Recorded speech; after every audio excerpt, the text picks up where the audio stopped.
Aircraft নিয়ে আমাদের সবারই আগ্রহ আছে, যারা চলেছেন চড়েন নিয়ে সবাই পছন্দ করি আমরা। 1966 সালেই শব্দের চেয়ে প্রায় 3 গুণ গতিতে উড়ে যাওয়ার সক্ষমতা অর্জন করেছি। বাট এখনো যখন আমরা বিদেশে যাই বা আপনি প্লেনে চড়েন, কমার্শিয়াল প্লেন শব্দের গতির চেয়ে অনেক কম গতিতে ফ্লাই করে। নর্মালি আপনি যখন ঢাকা থেকে নিউ ইয়র্ক, দুবাই এসব জায়গায় যান, ওয়াইড বডির যে ডাবল আইল থাকে, এই এয়ারক্রাফটগুলো 900 থেকে 950 কিলোমিটার পার ঘন্টায় ফ্লাই করে।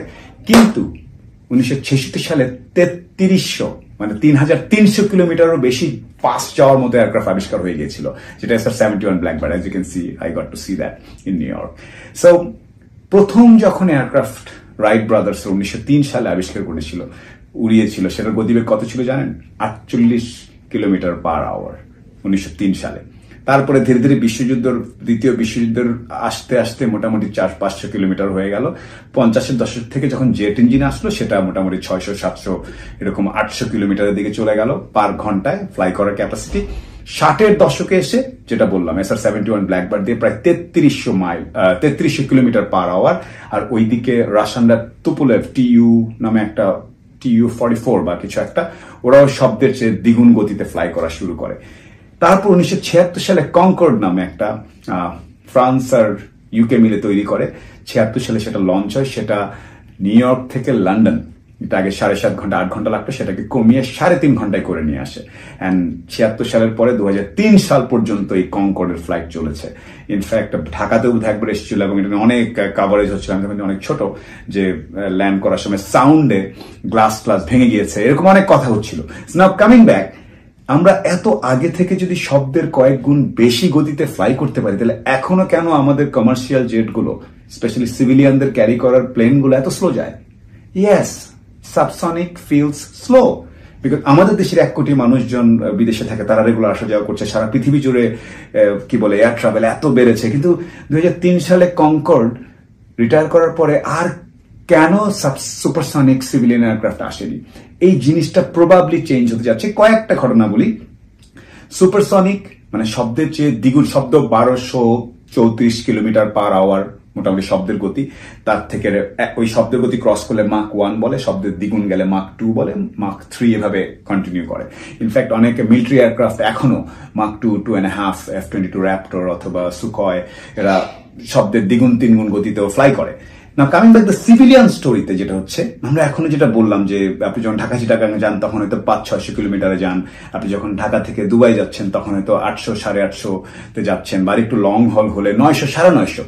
এর উপরে কেন যায় না? ফুয়েল একটা বড় রিজন।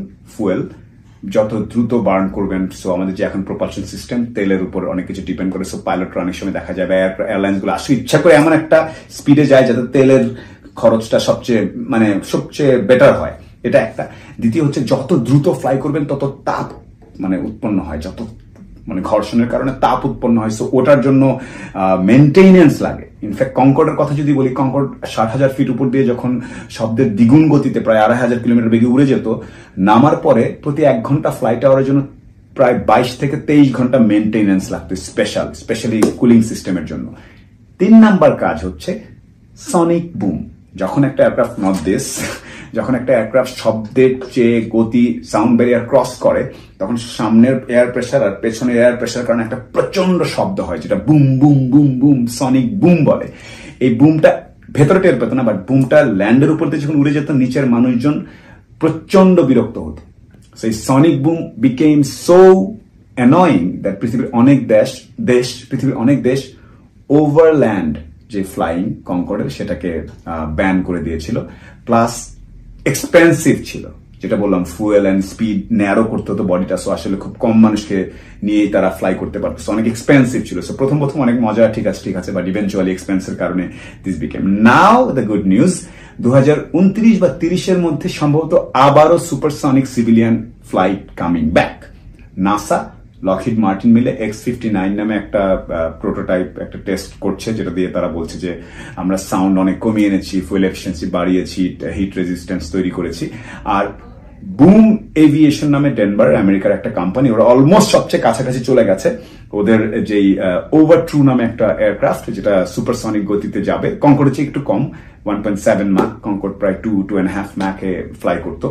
সো বুম এভিয়েশন বলছে যে আমরা we are bringing it back, আমাদের সাউন্ড অনেক কমিয়ে নিয়ে এসেছি, আমাদের উপর দিয়ে যখন ফ্লাই করবে শুধুমাত্র একটা গাড়ির দরজা এভাবে টাচ করলে বন্ধ করলে যে সাউন্ড হয় সেরকম সনিক বুম হবে না, সনিক থার্ড, খুবই হালকা একটা সাউন্ড হবে, মানে টং না কিছু একটা। So I find it quite fascinating that supersonic civilian aircraft coming back by end of this decade. A lot of startups doing it. যেটা বললাম বুমের কথা বললাম, স্পাইক এরোস্পেস নামে আরেকটা ছোট প্রাইভেট জেট নিয়ে কাজ করছে supersonic, then NASA and Lockheed Martin, Boeing, Airbus সবাই মিলে চেষ্টা করছে। So maybe very soon will be flying twice the speed of sound. So আমরা এখন যে পরিমাণ সময় আকাশে কাটাই হয়তো ট্রাভেলিংটা আরো হাফ হয়ে যাবে। So I think this is a great, exciting progress happening in aviation industry. Already US এর অনেকগুলো এয়ারলাইন্স এই বুমের কাছে অর্ডার দিয়ে ফেলেছে। Airbus, Boeing, they are trying hard and I am closely following. আমরা প্রথমে শুরু করেছিলাম 48 কিলোমিটার পার আওয়ার, রাইট ব্রাদার্সরা, এখন 3-4-4.5 হাজার কিলোমিটার গতিতেও যাচ্ছি। সিভিলিয়ান এয়ারক্রাফট নর্মালি যাতায়াতের জন্য যে 900-950 কিলোমিটার, সেটাও সম্ভবত খুব দ্রুতই চেঞ্জ হবে। And we all miss Concorde, graceful, beautiful delta wing aircraft flying Mach 2, it was amazing to see. But 2003 পরে আর দেখা যায়নি। Maybe end of this decade it's coming back in a different shape, different company, different one. Waiting for that.